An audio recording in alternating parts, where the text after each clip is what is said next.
Attacchi e contrattacchi, gli stracci volano via Twitter, in mezzo ci sono Enrico Letta e un PD che vedono la coalizione anti-centrodestra già frantumarsi.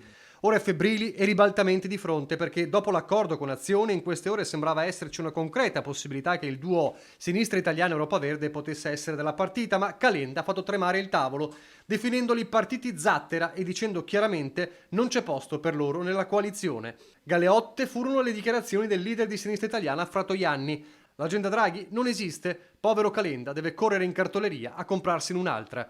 Il risultato, sia Azione che Sinistra e Verdi chiedono una presa di posizione del PD sulle rispettive dichiarazioni.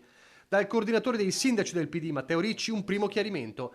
Pragmatismo e stop polemiche, scrive. Stiamo facendo una coalizione elettorale a causa di un pessimo Rosatellum. Gli accordi sono bilaterali tra Partito Democratico Azione e Partito Democratico Sinistra.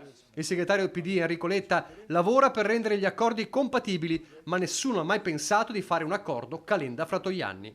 Intanto in Veneto i Verdi cercano di restare ottimisti, pur ribadendo le posizioni. Abbiamo l'alleanza con Sinistra Italiana, abbiamo un progetto chiaro che qualche punto in comune, penso al salario minimo, ce l'ha anche in comune, però francamente io non l'ho visto nell'agenda Draghi il salario minimo, io non ho visto dei passi avanti e dei sindacati che sono usciti dall'incontro con Draghi soddisfatti. Io non ho visto la preoccupazione per l'autunno che abbiamo, no? Per cui io cosa succede non lo so, ho piena fiducia ovviamente negli accordi che faranno a Roma, perché? Perché il nostro partito in maniera democratica, Europa Verde, ha già fatto un consiglio federale, ha dato degli indirizzi e questi indirizzi verranno rispettati. Ma di fronte all'appello di Franceschini, fermatevi, la reazione è questa. Non ho capito perché dovrebbero fermarsi Bonelli e Fratoianni, perché stanno cercando di fare chiarezza per una coalizione che davvero sia un argine alla destra sovranista. Per cui non ho capito, si chiede chiarezza e gli si dice no, l'accordo è già stato fatto. Nel frattempo i renziani di Italia Viva ribadiscono la delusione per la mancata occasione della formazione di un vero terzo polo.